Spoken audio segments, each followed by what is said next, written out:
Hello दोस्तों, मेरे प्यारे फौजी भाइयों और पेंशन भोगियों, मेरे चैनल पर आपका स्वागत है। कृपया आप मेरे चैनल पर बने रहेंगे। वीडियो को पूरी देखिएगा, अधूरा मत देखिएगा और ज़्यादा ज़्यादा लाइक कीजिएगा, सब्सक्राइब कीजिएगा और अपने दोस्तों के साथ शेयर कीजिएगा। तो दोस्तों, एज पे कमीशन के ऊपर बड़ी खुशखबरी आई है, न्यू अपडेट, उसके बारे में आपको जानकारी देने वाला हूँ। तो दोस्तों, एज पे कमीशन इसी महीने में ही मिल सकती है। बड़ी खुशखबरी, एड कमीशन न्यू अपडेट इसी महीने में मिल सकती है। बड़ी खुशखबरी, फिटमेंट फैक्टर कितना होगा और सैलरी कितना होगा, इसके बारे में जानकारी देने वाला हूं। तो दोस्तों, वित्त मंत्री निर्मला सीतारमण पिछले महीने कही थी कि नया आयोग जल्द ही गठित किया जाएगा। पिछले महीने संसद में बोली थी, उससे प्रश्न पूछा गया था कब आप गठित कीजिएगा, तो वो बोली थी कि नया आयोग जल्द ही गठित किया जाएगा। मीडिया रिपोर्ट्स के अनुसार 8वें वेतन आयोग का गठन मई के लास्ट वीक 2025 तक हो सकता है।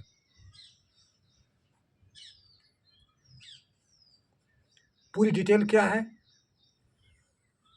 रिपोर्ट के अनुसार एक बार पैनल गठित हो जाने के बाद यह तुरंत काम करना शुरू कर देगा। एक बार यदि गठित हो गया तो यह काम करना जल्द से शुरू कर देगा। उम्मीद जताई जा रही है कि सरकार मई के अंत तक पैनल का गठन कर देगी, जिससे 1 जनवरी 2026 को मौजूदा वेतन आयोग की अवधि समाप्त होने से पहले इसकी सिफारिश भी लागू करने के लिए पर्याप्त समय मिल जाएगा।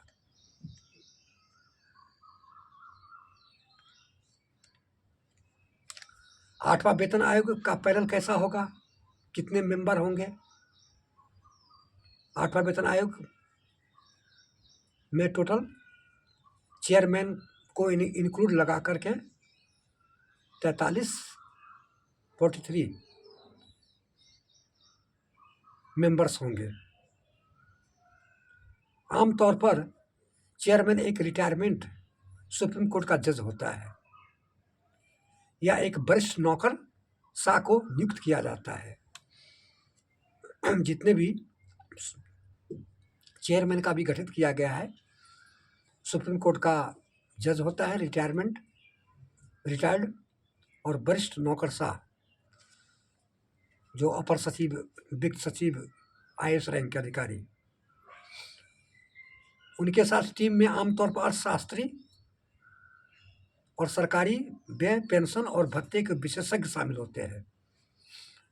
उसके नीचे जो भी सदस्य होता है, अर्थशास्त्री, इकोनॉमिक्स के बारे में अच्छी जानकारी होना चाहिए, व्यय, पेंशन और भत्ते के विशेषज्ञ होते हैं। ऐसी टीम जो सरकार बनाती है, मुख्य उद्देश्य यह है सरकार का, और सरकार को सुझाव भी देती है कि वेतन और पेंशन में कितनी वृद्धि की जानी चाहिए। सरकार को सुझाव देती है, जब रिपोर्ट देगी सरकार को, तो उसमें सुझाव देगी कि ये कितनी पे और पेंशन में वृद्धि की जानी चाहिए, और DA और फिटमेंट फैक्टर का निर्धारण कैसे किया जाना चाहिए। GA और फिटमेंट फैक्टर का भी निर्धारण पैनल ही जो गठित होती है वही करती है, सरकार को रिपोर्ट देती है कितना फिटमेंट फैक्टर होगा। 8वें वेतन आयोग से क्या उम्मीद है, क्या उम्मीद लगाए हैं? अनुमान के अनुसार 8वां वेतन आयोग केंद्रीय कर्मचारी और पेंशन भोगियों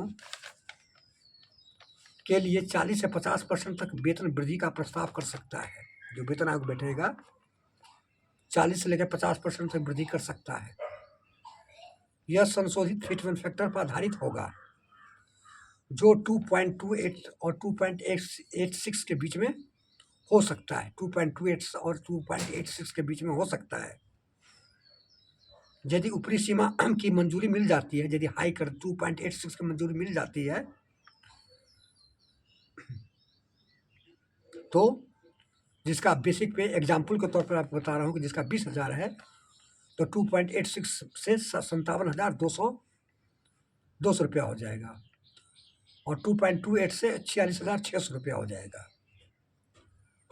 वेतन आयोग का इतिहास वेतन में लगातार बढ़ोतरी को दर्शाता है। जितने भी पे कमीशन है,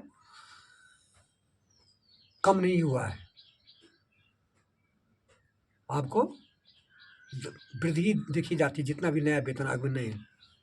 जैसे 5वें वेतन आयोग में 2750 था, 6ठे वेतन आयोग में 7,000 था, 7वें वेतन आयोग में न्यूनतम पे 18,000 था, जो कुल मिलाकर 554% की वृद्धि दर्शाता है। तीनों पे कमीशन को लगाकर यदि उसमें इंक्लूड किया जाए तो 554% की वृद्धि को दर्शाता है। यदि 8वां वेतन आयोग में इसे बढ़ाकर 2.86 करने की सिफारिश करता है, यदि पैनल यदि है, तो वेतन में 186% तक की बढ़ोतरी होगी, जो पेंशन जो होगा उसमें 186% की वृद्धि हो सकती है। हालांकि वेतन वृद्धि मुख्य रूप से 2 कारकों पर निर्भर करता है। जो वेतन जो वृद्धि हमारी जो होती है, 2 प्रमुख कारण है, वो है डीए मर्जर और फिटमेंट फैक्टर। यदि डीए मर्जर को मूल वेतन में मर्ज करने से स्वतः ही बढ़ोतरी हो जाएगी, उसको मूल वेतन में बढ़ोतरी कर देगा स्वतः। और फिटमेंट फैक्टर जो होगा मूलांक होता है, जितना बेसिक पे होगा उसमें गुना करने पर जो बेसिक पे आती है उसको फिटमेंट फैक्टर बोला जाता है। तो दोस्तों, ये थी जानकारी।